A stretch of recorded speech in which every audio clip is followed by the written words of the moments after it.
abdi Elvara Aska di Warta 11.5. Dina kesempatan ieu simkuring bade ngawartakeun ngeunaan kaayaan teranyar di kelas 11.5. Hayu urang ngadangukeun wawancara ti reporter Adit sareng narasumber Samsul salaku ketua murid 11.5. Sareng abdi reporter di Warta 11.5. Di dieu bade ngawartakeun kaayaan 11.5. Sareng abdi ketua murid di 11.5 Muhammad Syamsul Fajri. Punten abdi di dieu bade naroskeun kumaha kaayaan kelas 11.5 ieu. Nya kaayaan 11.5 ieu ayeuna barantakan pisan, kotor. Sababna kurangna kasadaran kabersihan ti diri siswa. Lamun teu percaya bisa ditingali. Ayo urang tingali ka dieu. Bisa ditingali loba bangku nu berserakan kieu sabab teu acan piket muridna. Sareng loba keneh sampah anu teu dibersihkeun ku barudak mah.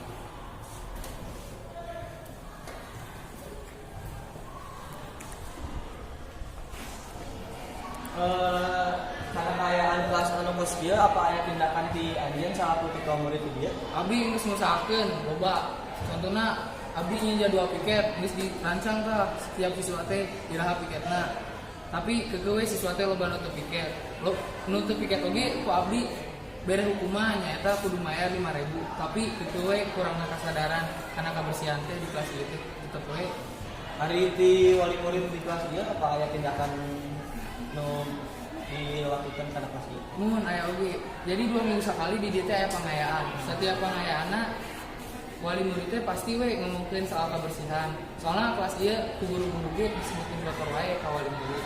Tapi tetep we dina murid teh memang geus hese jigana dibere nyaho tentang kebersihan teh. Udah keukeuh hatinya. Mun ari kitu mah nuhun atas laporan. Sami-sami.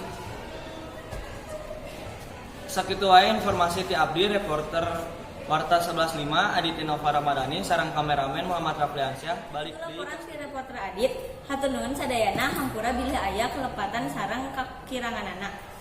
Tepang deui sareng abdi Elvara Aska di Warta 11.5. Wassalamualaikum warahmatullahi wabarakatuh.